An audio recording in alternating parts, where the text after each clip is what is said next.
প্রধান উপদেষ্টা ডক্টর মোহাম্মদ ইউনূসের সঙ্গে বাংলাদেশ সেনাবাহিনী, বিমান বাহিনী ও নৌবাহিনীর প্রধানরা যমুনায় গুরুত্বপূর্ণ বৈঠক করেছেন।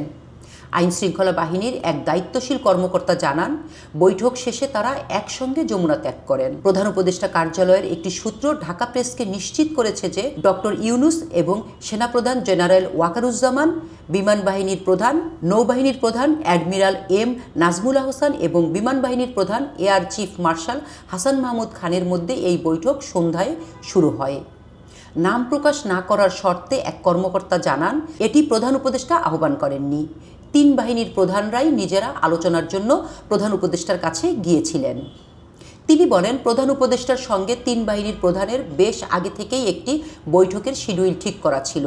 সেখানে আগামী নির্বাচনে সামরিক বাহিনীর সদস্যদের মোতায়েন নিয়ে আলোচনা হওয়ার কথা ছিল।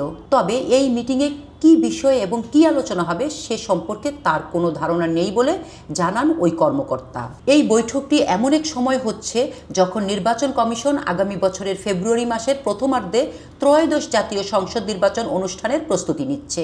নির্বাচনে পুলিশ ও আনসার বাহিনীর সদস্যদের পাশাপাশি সশস্ত্র বাহিনীর সদস্যদের মোতায়েনের কথা রয়েছে। গত 20 অক্টোবর কমিশন জানিয়েছে, এই নির্বাচনে দায়িত্ব পালনের জন্য বাংলাদেশ সেনাবাহিনীর 90,000 থেকে প্রায় 1 লাখ সদস্যকে মোতায়েন করা হবে। এর আগে গত 1 সেপ্টেম্বর সেনাপ্রধান জেনারেল ওয়াকারুজ্জামান যমুনায় প্রধান উপদেষ্টার সঙ্গে সাক্ষাৎ করেছিলেন। ওই বৈঠকে ডক্টর ইউনূস জাতীয় নির্বাচনের আগে সকল বাহিনীর মধ্যে নিবিড় সমন্বয় নিশ্চিত করার জন্য জেনারেল ওয়াকারুজ্জামানকে অনুরোধ করেছিলেন।